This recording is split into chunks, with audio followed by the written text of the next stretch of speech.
you're probably looking for my wife, right? She's the one who's usually making this content. You might see me in the background.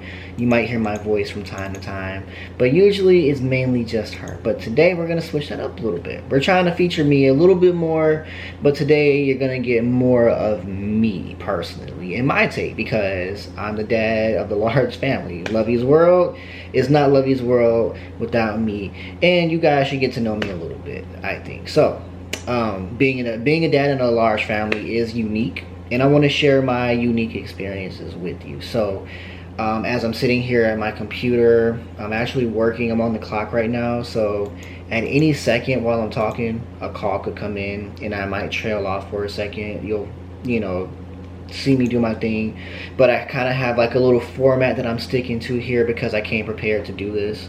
So I just want you to know that we are gonna give my perspective. We're gonna go over some topics, and hopefully by the end of this we have a very good understanding of who I am and what I'm about a little bit, and just kind of learn about me and my part and how I feel about being a dad in a large family. So let's go ahead and address what everybody's probably already asking.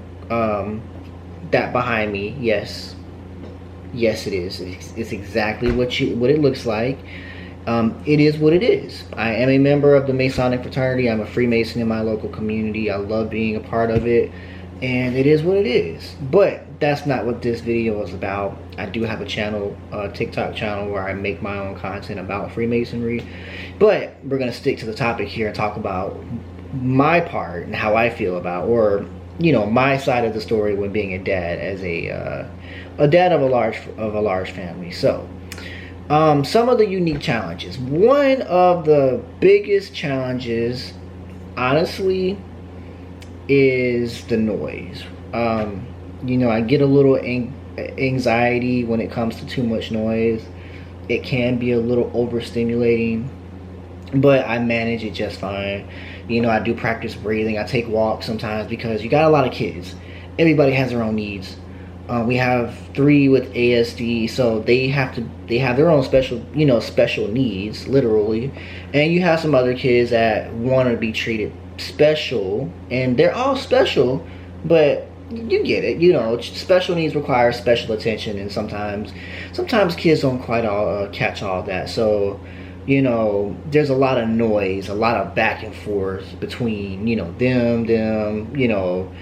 I'm just kidding. Just thinking about it, it's a little stressful, but it's manageable. It can be overwhelming sometimes. It's like, it's kind of like living in a sitcom. When I'm trying to focus or work, you got kids screaming and throwing temper tantrums in the background, and it's like, what is going on with them? But it's okay because I love them. It's a part of the deal. At the end of the day, I know how to manage it. I know how to make everybody happy to the best that I can. And it can, like I said, challenging but rewarding when everyone's happy, right? So I don't know if that really answered it, but it is one of the biggest challenges, or I don't know if it really addressed one of the biggest challenges. Noise and how I deal with it. Every day is one day.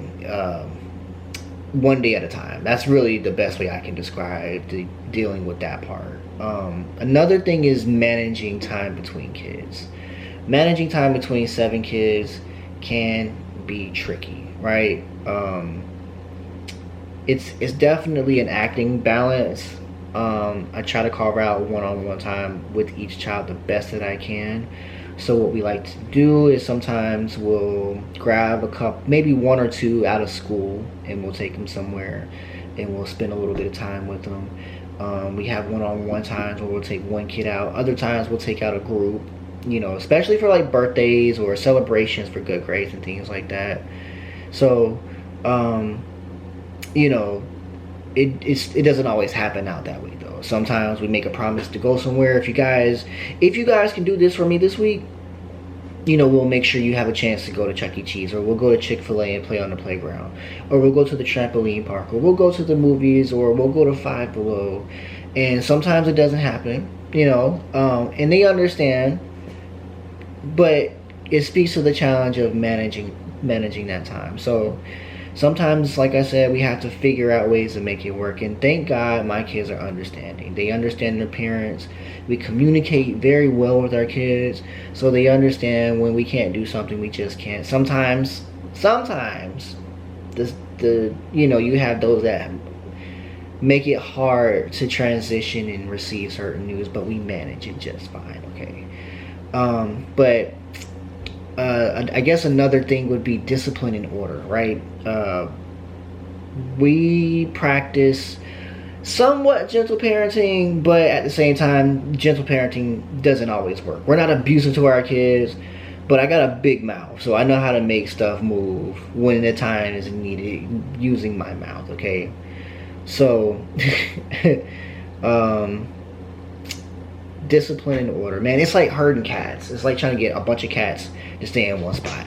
Each kid has their own quirks and needs. Everyone has their own agenda, and what works for one kid will not work for the other most of the time. So we have to know who we're dealing with and how to navigate that. Juliana is going to be Juliana. Joy is going to be Joy. Joylyn is going to be Joylyn. Jaden's going to be Jalen. And Jaden, everybody's doing their own thing. So we know how to stop them in what they're doing to get them to move on to the next thing. And that is a challenge. Sometimes, good God, you just have to sit down and take a breath and pray real quick. And pray. You got to pray and pray sometimes, okay? But between discipline and order, you got to be firm. And it's hard. That's one of the hardest things for me being a dad is not the discipline, but enforcing the order in the house. Because, sometimes, like I said, I got a big mouth, and my big mouth can... I hate to see their eyes, their little puppy dog eyes when they're crying or upset because daddy got loud. I hate seeing that, but order is order. Things got to get done, and that's just what it is sometimes. So that can be a little challenging on the back end. When it comes to balancing work and family, I think I got a pretty good work-life balance. Thankfully, I work for a company that understands work-life balance. I think it's a great benefit to have such a company that can understand that I have a large family, I have priorities and needs, and most of the time they're willing to work with me. I communicate with them really well. So work and family isn't a big deal. What becomes a challenge for me right now is, even though my work-life balance is okay, I still have to attend school. I still attend my Masonic functions and things like that. So I'm a CASA volunteer also. I don't know if you see my shirt, but I'm also a CASA volunteer. And learning how to juggle that could be a bit of a challenge, but it's not directly related to large family matters, but balancing my life and my family and my work, all those things included, can get a little challenging at times. So, the moments with the family matter the most, so I make sure that I make time for my family. Some unexpected joys, like one of the unexpected joys of having a large family that I didn't anticipate was watching them bond and support each other and grow together. I grew up in foster care. I didn't have the type of family environment that I've cultivated for my own family, and it's such a blessing. Growing up in foster care, you don't really get to see the types of bonds and moments that I've got to witness. You know what I mean?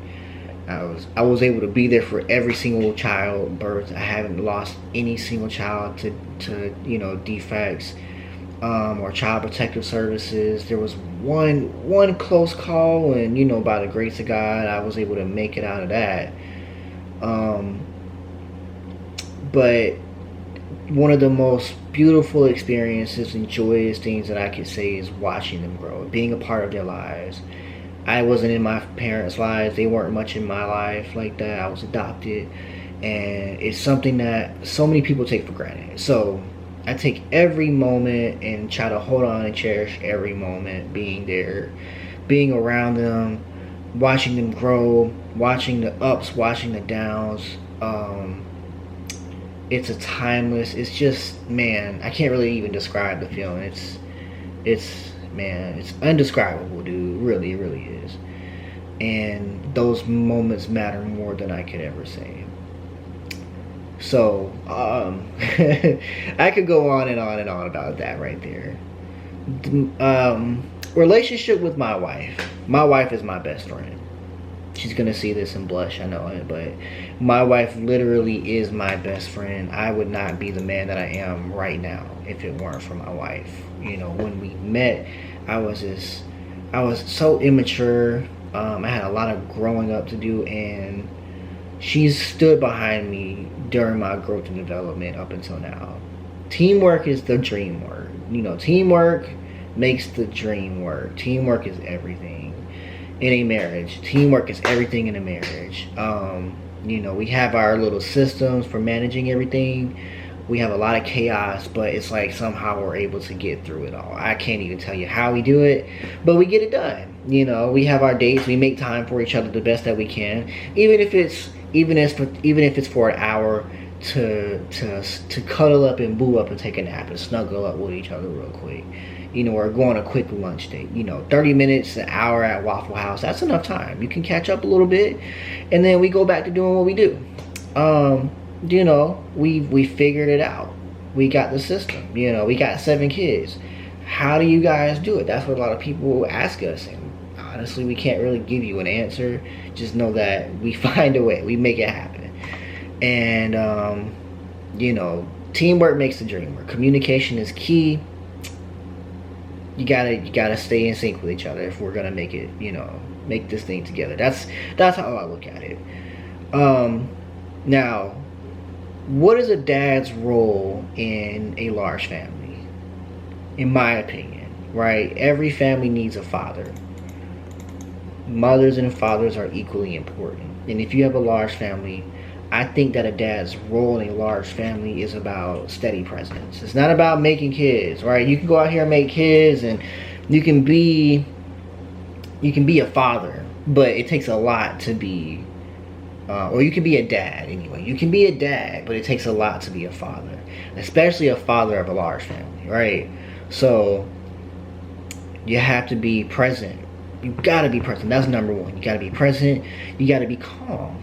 You gotta be calm in the storm and be there to guide them, while also letting them figure things out on their own. Okay, my oldest daughter, I kid you not, she's got so much potential. She's so smart, so intelligent, but she doesn't want to think. She doesn't want to do it on her own.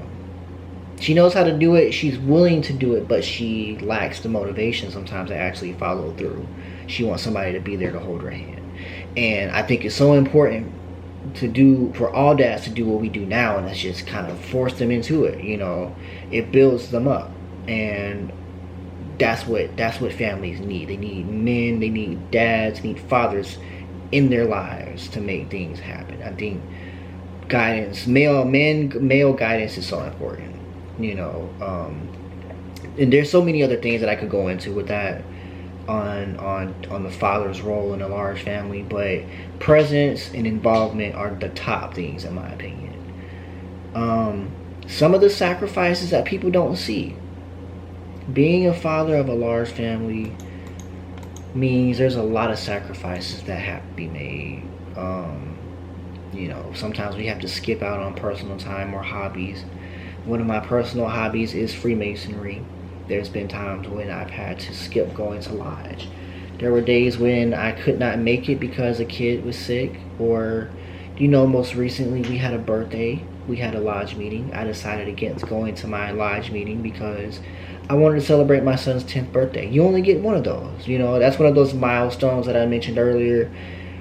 One of the joys is being able to celebrate birthdays and really give my kids the things that they didn't get growing up, you know?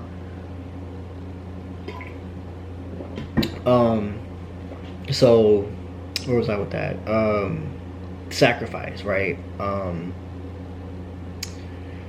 Sometimes I feel like I'm always on duty, right? And I'm okay with that. A parent is never off duty. They're never off duty when it comes to their children. But it's like knowing that I'm giving them a loving home makes it all worthwhile. Like, we're never off duty. But giving them, knowing that they're getting everything that they need, knowing that I'm providing for them the best possible life that I can possibly give them, is something that is, priceless. I don't care. I could stay up 24 hours. I could never sleep or rest again if it means that I'm giving my kids the life that they deserve, and I'm okay with that. Okay, so that's just parenthood in general. I do it over and over and over and over again. And even when they get old or older and they can take care of themselves, as a parent, I'm always willing to sacrifice for my children. And I think all parents should be that way. Listen, once you get married, there is no such thing as too many kids. There's no such thing as too many kids. Okay? Alright? Because every kid adds their own unique flavor to the family, right? It's kind of like a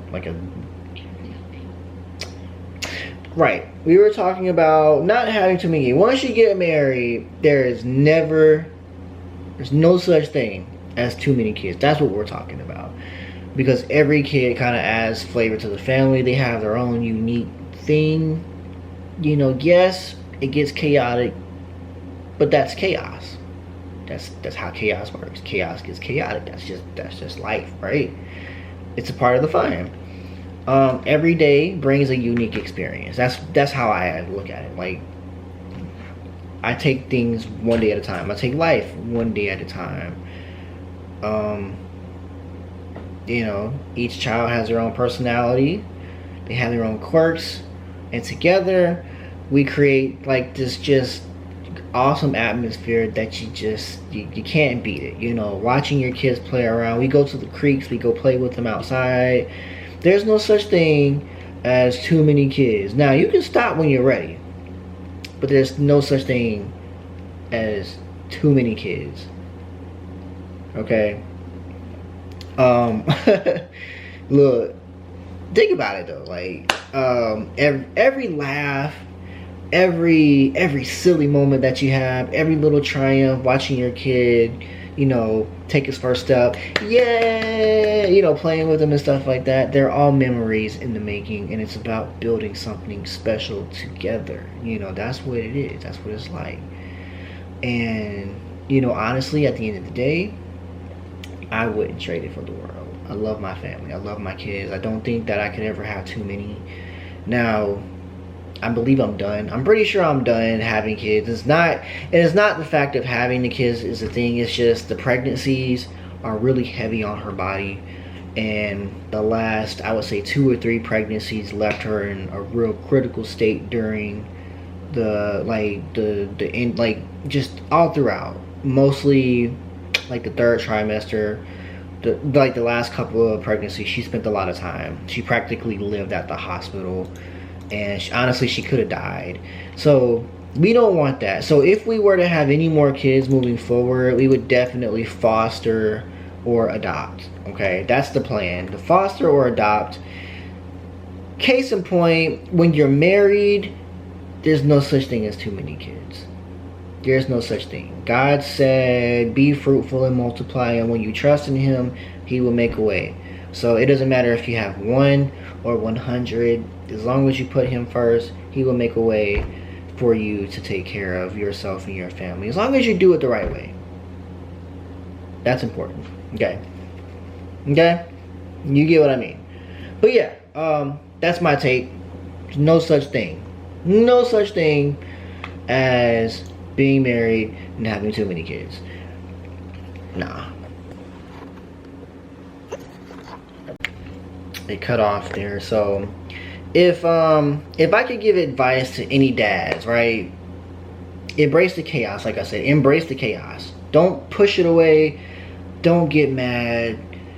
You love them, right? Don't you? You do love them, right? Embrace the chaos. There's gonna be tough days. We're gonna have tough times, but those moments, when you have those good moments, those moments of laughter, those moments of love, those moments of joy, it's all worth it. It's gonna be all worth it in the end. My son Julian, my youngest, is a tyrant. I tell you, I kid you not, man. But I love him so much. When I see him smile, it's like when I see him happy, when we get something. That's any of my kids, like, but him, that's a special boy right there. You know, he came at a time when we lost all hope, and Julian, when we had him, he was like our last chance. We were like our last time, one more time, one more go around, and we'll see what happens. And he came about, and I had no idea what it would be like raising a boy. Now I do.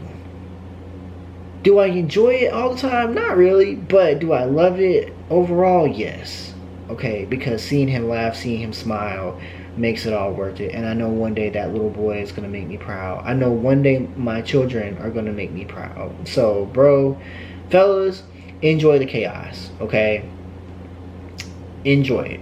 Grow with it. It'll make you a better person, I promise, okay? That's really it. You know, if there's more to add, please, you know, ask away in the comments. I'm definitely open to answering questions. If you have questions about me or anything else regarding large family matters, I'm definitely here to answer questions. And, you know, I appreciate you guys for taking your time out to come and listen to me talk. Like and subscribe the button, you know, do the things, press the bell, the subscribe thing, share with your friends, let people know, and you know, stay tuned. See y'all. Peace.